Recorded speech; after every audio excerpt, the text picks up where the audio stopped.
All our stories are created for entertainment purposes only. I'm a 28-year-old guy, and I was supposed to be enjoying my honeymoon in Hawaii today with my life partner Brenda, who's 27. But here I am, writing this Reddit post about the same woman who's now a part of my life. Yesterday was my wedding day, and it was supposed to be the happiest day of my life. However, it turned into a nightmare when I found out that the woman I married just a few hours ago had been fooling around with my best man right before we exchanged our vows. Our wedding was a 2-day affair, starting with a bachelor party and a bachelorette party on the day before the wedding, followed by the actual wedding ceremony yesterday.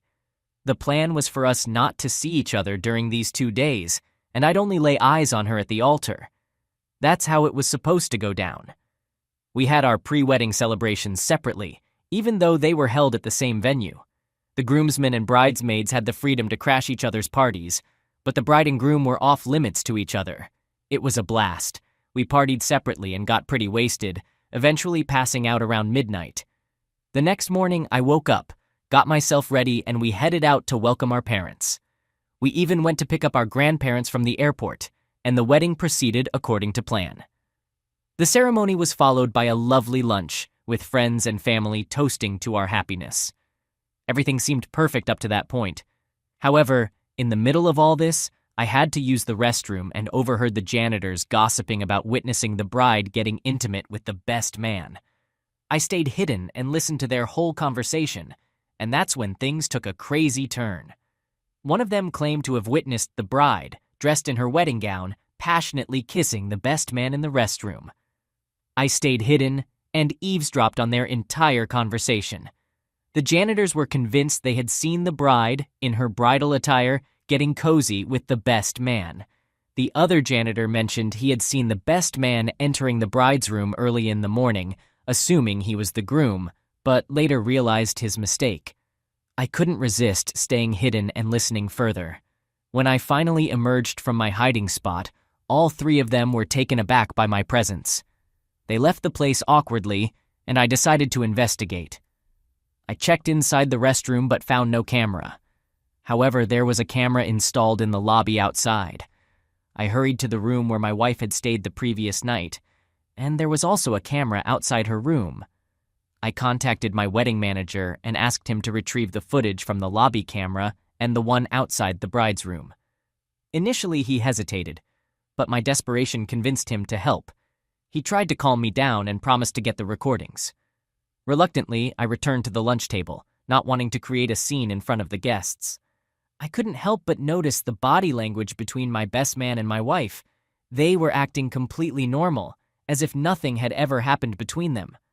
I felt a lump in my throat but had no one to confide in. Both my best man and my wife were the most significant people in my life that day, and they had both betrayed me. My restlessness must have been apparent because Brenda and others asked if I was okay.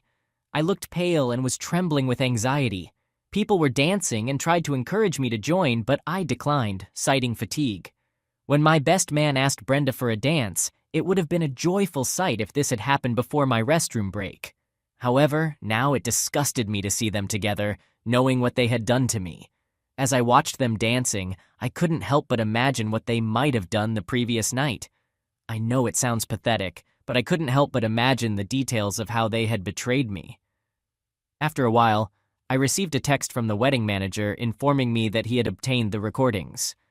I asked him to meet me in my room. Brenda was engrossed in conversation with the best man and other groomsmen. I headed back to my room, collected the footage from him, expressed my gratitude, and requested him to leave. I instructed him to inform anyone inquiring about me that I wanted some alone time. He nodded and exited the room. I locked myself in, my hands trembling as I prepared to view the recordings. I knew that my life was about to change dramatically. As I played the footage of our wedding day from the lobby camera, I witnessed my best man entering the men's restroom. Subsequently, when it emptied out after others had finished using it, he likely locked the door from the inside and summoned Brenda. She discreetly entered the restroom, and they remained locked inside for approximately 10 to 12 minutes. Meanwhile, a few other men attempted to use the restroom, but the door was bolted shut. Eventually, they must have alerted the security or janitors. A janitor came, knocked on the door, but received no response. He directed 2 other men to use a different restroom upstairs. The janitor returned with a key, unlocked the door, and Brenda hurried out of the restroom. Tears welled up in my eyes. This was enough evidence to confirm what had occurred between them.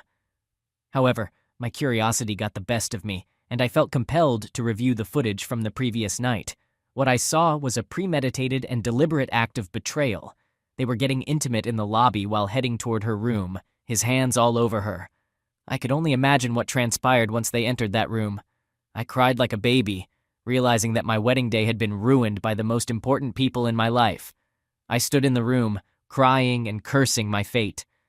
There were multiple knocks on my door and my phone buzzed incessantly with texts and calls. I reached out to the event manager and requested that he inform everyone to give me some space.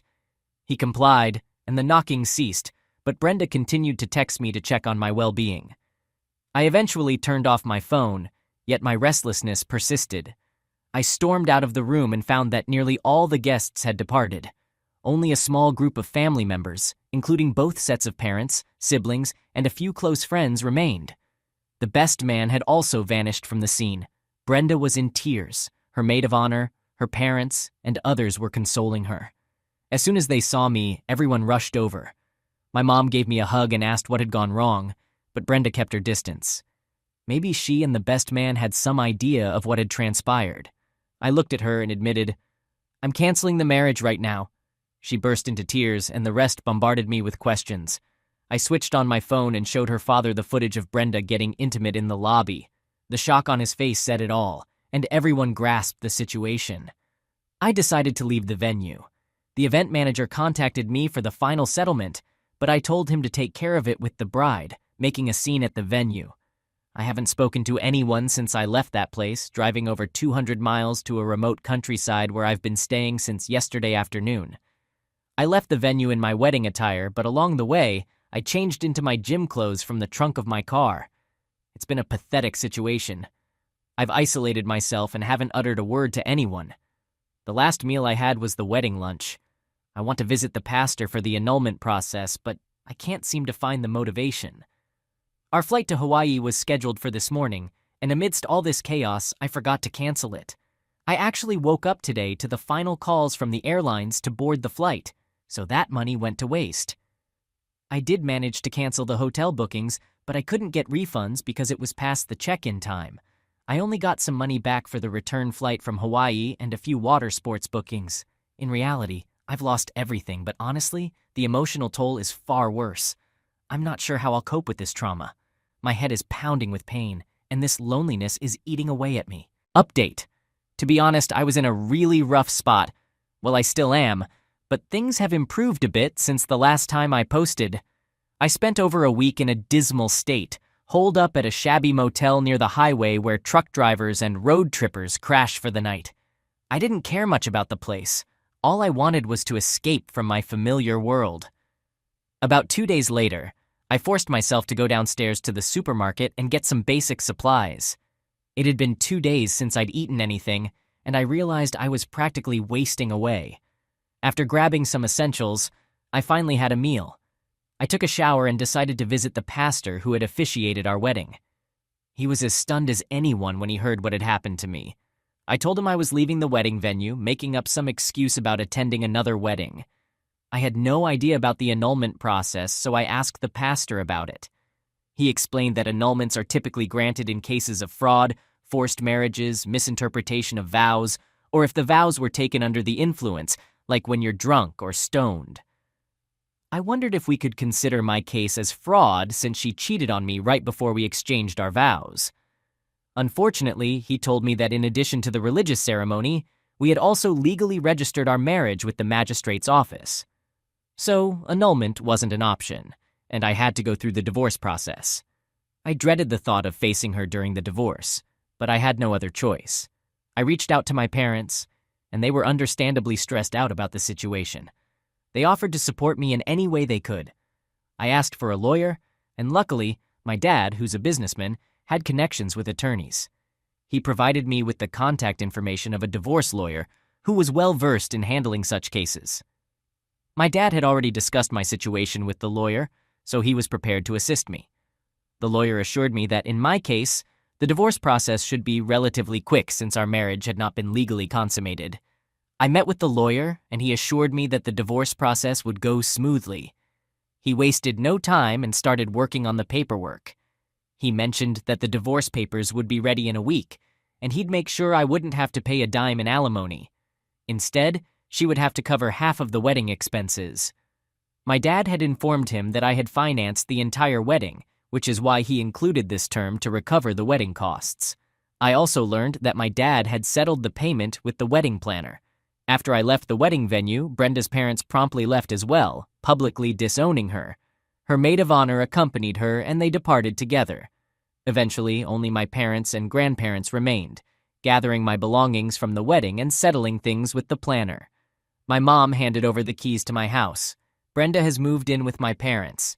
She reached out to my mom, apologized, and requested her help in reconciling our relationship. Mom made it clear that she wouldn't interfere in our affairs, leaving the decision entirely up to me. Some people questioned in the comments about my choice of best man and how I could have someone like that in my wedding. Let me explain. He's been my friend since college, and we've known each other for a decade. Although he lives in Seattle now, whenever he's in town, we catch up and spend time together. Despite the distance, we've always stayed in touch. When I told him about my wedding, he was even more excited than I was. He flew down a week before the wedding and helped with the preparations and shopping. He's more than just a friend. He's like an extended family member. This wasn't the first time he had met Brenda, and he had never acted inappropriately before. We used to hang out together whenever he visited, even after I started dating Brenda. As for what he was thinking when he crossed the line with my wife before the wedding, I didn't want to dwell on it at the time. All I wanted was some peace of mind. Now let's talk about my soon-to-be ex-wife. We dated for 2.5 years, and even after deciding to get married, we waited for 5 months. During all those years of knowing each other, I never noticed any red flags. She was sweet, understanding, and never made advances toward my friends. Even when we hung out with my best man, there was never anything suspicious. When I returned to my now empty house, it honestly felt haunted. The last time I was here, we were happily preparing for the wedding and our future together. Now it's all in ruins. My mom came to visit me the next day and stayed with me for a few weeks. My mom did an amazing job cleaning up and renovating the house, getting rid of all the stuff Brenda had left behind. Trust me, it made a huge difference. Slowly but surely, I started regaining control over my life. One of the first things I did was join a fitness club to keep myself occupied and clear my mind. I figured I was already exhausting my mind with all these negative thoughts, so I might as well channel that energy into working out and getting something positive out of it. I wasn't really unhealthy or overweight, just a bit on the chubby side, but I've already lost 5 pounds. Thanks, exercise. I've also been keeping myself busy with work. When Brenda received the divorce papers, she reached out to me with a text, asking if we could meet. It was her first message since the D-Day, and it hit me hard. I had been avoiding her and treating her like she didn't exist, so when I got her text, all those emotions came rushing back. Eventually, I agreed to meet with her. She looked pale and fragile, but I stood my ground. Our conversation was awkward, filled with one-word responses to her questions. It was all very general, and honestly, talking to her felt strange. I don't know why, but I decided to bring up the topic of her cheating and how she ended up with the best man. My question caught her off guard, and she broke down, eventually confessing. Her answer left me stunned. She said, "I've never cheated on you before, and I never thought I would. I wanted to be faithful to you for the rest of my life, but I confided in my bridesmaids about this, and they suggested I have one last fling before committing to a lifetime with one man." When the best man visited her group during the Bachelor Ed party, he jokingly mentioned that Grindr, referring to Brenda, was looking for someone to hook up with that night before tying the knot. The best man played along, saying, "Sure, I'm game." It was all in good fun, but it planted ideas in both of their heads. They began flirting as part of a game in front of everyone, but their attraction didn't fizzle out when they were alone. Things escalated, and they decided to have some fun the night before the wedding. So it wasn't just a one-time thing, it lasted the entire night. I remember it all happened after I passed out during my bachelor's party. I had to wake up early the next morning to pick up my grandparents from the airport, so I fell asleep shortly after midnight. My best man, on the other hand, was still partying, and that's when everything unfolded. I'm not sure if I should blame myself for going to bed early that night. After she confessed everything, she looked really sad and asked if we could give our relationship one last chance and start over. I told her no, I could never trust her again, and it's better for us to go our separate ways because our relationship wouldn't survive even if I tried. My feelings toward her have changed, and that's not something that can be fixed anytime soon. Maybe I'll forgive her down the road, but trusting her again is a whole different story. She cried and I was crying too, but I stood my ground and didn't give in. She signed the divorce papers after that and sent them back to my lawyer. So the divorce is all settled now. I'm moving forward with my life, taking things one step at a time. I'm focused on my work, improving my skills, and trying to keep my drinking habits in check, which got a bit out of hand during the divorce. My mom and sister suggest I start dating again, but I'm not jumping back into the dating game anytime soon. Honestly, it's always a bit suspicious when your best man or maid of honor seem more excited and eager about your wedding than you are. It's like they're overcompensating for some intense guilt. In this case, the best man even disappeared, avoiding me after the wedding. The last time I saw him was on my wedding day, dancing with Brenda. I'm sure she must have updated him about our divorce.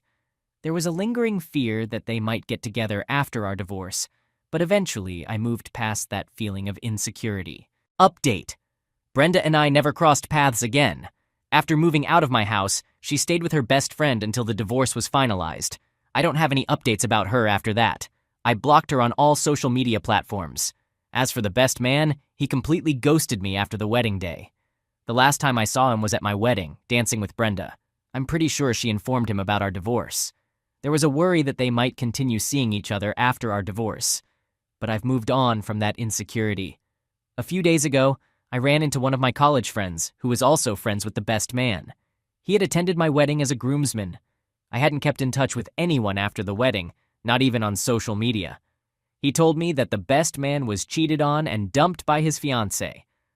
Apparently, some of the groomsmen had heard that the best man was with my wife the night before the wedding, and when he left the venue after I locked myself in the room, they put two and two together.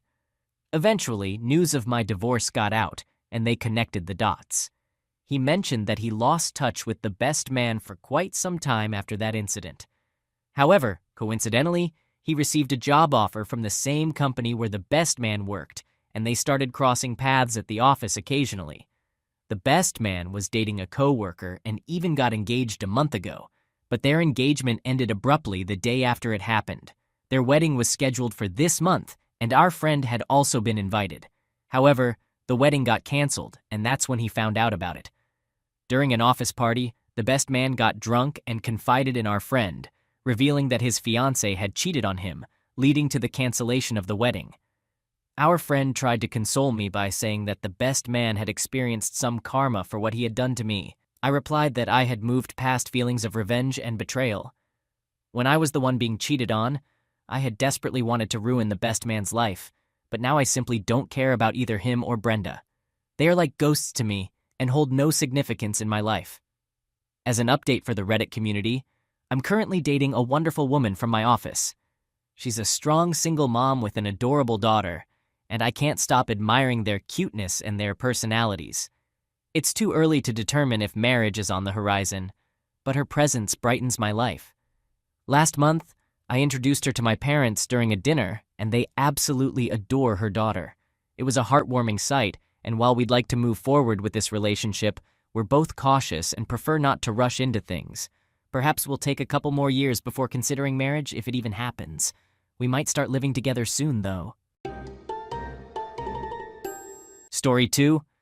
I made a terrible mistake, and I lost the only man I've ever loved because of my selfish beliefs. It devastates me to think that I've caused him pain, but what's even more heartbreaking is realizing that he's gone from my life forever. I wish we could have fixed my mistakes and stayed together. I had a loving partner and friend, but I chose to throw it all away for meaningless flings with random guys. I was just 20 years old when I met my future husband Danny at the library. He handed me a book from the top shelf, and that simple act led to a conversation, and we exchanged numbers. Danny wasn't what you'd call a looker, but he had this irresistible charm about him. Our friendship quickly grew into a romantic relationship. He was my first in so many things. My first date, first kiss, first love, and my first experience. But for him, I wasn't the first, and that made me feel inadequate. He had more experience than me, which left me with doubts. When he proposed, I felt a mix of happiness and fear. I worried that maybe I had made the wrong choice for a life partner because I had no one else to compare Danny to. That's when I first suggested an open relationship, thinking it could help me gain more experience before our wedding. I was being selfish, thinking maybe he wasn't the right one for me. Danny was furious. He made it clear that he didn't want to share me and that he saw me as his future wife. His words touched me deeply, and for a while, I forgot about the idea of an open relationship. I agreed to become his wife. Our wedding was a small but joyful affair, surrounded by our family and friends. The first year of our marriage was wonderful, but eventually those nagging doubts came back. I worried that marriage had taken away the exciting adventures I could have had. My friends would share their stories of flings and excitement, and I had nothing to contribute. So I decided to talk to Danny about it. I initially hinted at the idea of an open relationship, but his reaction showed me that I might lose him if I pushed further. I even suggested spicing up our bedroom life a bit. His blunt and uncompromising response frustrated me. He said he would leave if I went through with it. I felt he was setting unfair boundaries, especially considering his own dating history before me. Why couldn't I do the same? A few months later, I brought up the topic again, hoping for a different response, but I received the same stern answer. Looking back, I realize how selfish I was. I married him while harboring an interest in other men. My thoughts wandered, all while naively hoping to maintain Danny's love. Now I can't help but despise myself for betraying the most important person in my life and giving in to temptation. There's always something that triggers our base desires, and in my case, it was Bob. He was a massive man, built like a bodybuilder, and his snug clothes highlighted his bulging muscles. He effortlessly drew the attention of women, exuding the confidence of an alpha male. Bob was transferred to my department and became my direct supervisor. This meant daily meetings alone together. He was in his 30s, older than both me and my husband. He had a flirtatious manner, always speaking in a seductive tone that made it challenging to remain strictly professional around him. One evening, Bob surprised me by asking if I'd like to grab drinks after work. I couldn't believe it.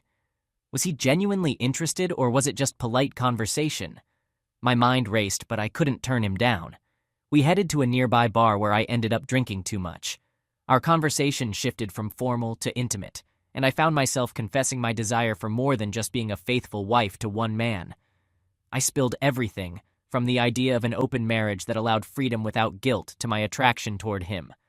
Bob inquired if I had discussed this with my husband, and I told him that I had, but my husband didn't share my perspective and had said he would leave if I pursued it. Bob then suggested that I shouldn't seek permission, but instead present it to my husband as a done deal. He proposed opening up my marriage so I could explore this without needing Danny's consent. Looking back, Bob was the epitome of bad decisions, the type of person who gives terrible advice under the guise of it being for the woman's benefit. Now I realize that he just wanted to sleep with me, but in that moment I was grasping for any justification for my desires. That night, Bob took me to a hotel and made me feel like the queen of the universe. I know Danny made me feel that way every day, but experiencing it with another man made me feel like a giddy teenager again. When I got home, my husband was already asleep on the couch, as if he had been waiting for me to return from work. I quietly sneaked into the bathroom to wash away the smell of alcohol and unfamiliar cologne. Then I woke Danny up and told him I needed to discuss something important. He replied that he also had some important and happy news to share, which he wanted to tell me first. A delighted smile lit up his face as he listened attentively, but it vanished within seconds. However, I didn't care because I had already made up my mind that I was doing the right thing. I simply stated that I wanted to spend time with other men, and it would be great if he could support me. I desired other men, and I wanted him to allow me the same freedom he once enjoyed with other women. Otherwise, I couldn't be happy with him. It pains me to think about the hurtful words I spoke to the person who had once cherished me. Those words still haunt me, and tears well up every time I recall that moment. How foolish I was. He stared at me for a long time, then bowed his head in defeat. After sitting in silence for what felt like an hour, he muttered, "Well, if that's how you feel, then fine by me." He got up and walked away without ever sharing his joyful news. The very next day, I eagerly surrendered to my boss's advances. We had an affair on his desk, and that was just the beginning. Bob became my first lover after Danny, but far from my last. I started going out on Fridays with colleagues to their favorite pub, and sometimes woke up on Saturdays in the arms of a stranger I never saw again. I had become promiscuous, all while believing that Danny had come to terms with it. I continued sleeping with different men almost daily, but after 2 months, reality slapped me in the face. One Friday, while getting ready for work, Bob came by to pick me up, assuming my husband had already left for the day as usual. I thought we could seize the opportunity for some intimacy before heading to the office. However, to my surprise, Danny was still at home. He answered the door to find Bob standing there with flowers in hand. I couldn't make out their conversation over the noise of the shower. When I emerged, they were conversing amicably, as if everything was normal. Danny never displayed any emotion. No anger, hurt, disappointment, or sadness, just smiles or frowns. I genuinely thought he was completely okay with our open marriage. My naive, childish mind failed to see that I was only hurting myself.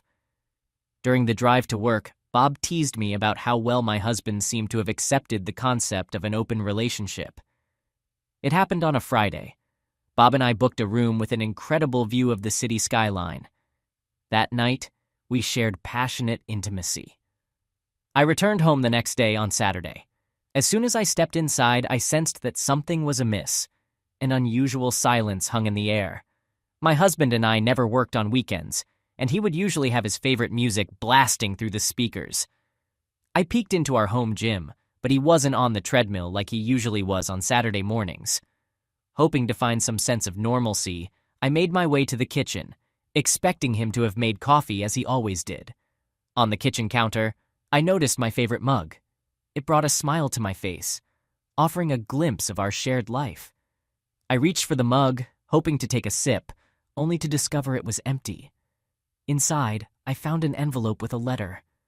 I can't recall the exact words now, but I've kept it as a painful reminder of how I let a beautiful marriage crumble for the sake of casual flings. I'm deeply disappointed in myself. I've made many foolish mistakes, but losing Danny is my most profound regret. The note revealed that Danny had left for a month-long business trip to Canada. Upon his return, he intended to initiate divorce proceedings. He expressed regret for marrying me and spending so much time together. Next to the letter, there was a plane ticket and a passport with my name on it. A message on the back of the ticket read, "Remember the news I mentioned 2 months ago? Here it is. My company was willing to cover both our accommodations in Canada. They even offered you a job there. But what struck me the hardest was finding his wedding ring at the bottom of the mug. It was like my world crumbled right before my eyes. I spent the entire day just staring blankly at that mug, unable to eat or drink, lost in despair. What followed was a deep depression as my life slowly fell apart.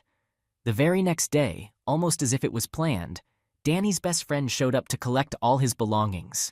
I cried uncontrollably as I watched him and some movers take away nearly everything that belonged to my husband. Danny's friend gave me a disgusted look and called me a derogatory name. His words hurt at the time, but they cut even deeper now, because ever since my husband left, my home has felt painfully empty and desolate. I tried to distract myself by jumping from one relationship to another, trying to numb the pain of losing my beloved. And then, barely a week after it all happened, Bob requested a transfer. When I asked why and mentioned that I thought something special was developing between us, he coldly replied that he was moving on now that the excitement was over. I felt utterly betrayed, and my new boss instantly took a disliking to me. My personal life was in such turmoil that it started affecting my work, and before long, I was fired due to yet another mistake. My parents and friends disowned me, thanks to Danny's buddy who spilled the beans about my promiscuous behavior. They wanted nothing to do with a woman who had thrown her marriage away for another man. In a short amount of time, I lost everyone who mattered to me. A month later, Danny returned from his trip and proceeded with our divorce. I pleaded with him multiple times to listen and even suggested couples counseling, suspecting I might have nymphomania, but he refused to engage with me at all. By the time we officially split, I was left without our cozy home, without the support of my loving partner, and without a single soul who cared about me. I still deeply despise myself for destroying it all.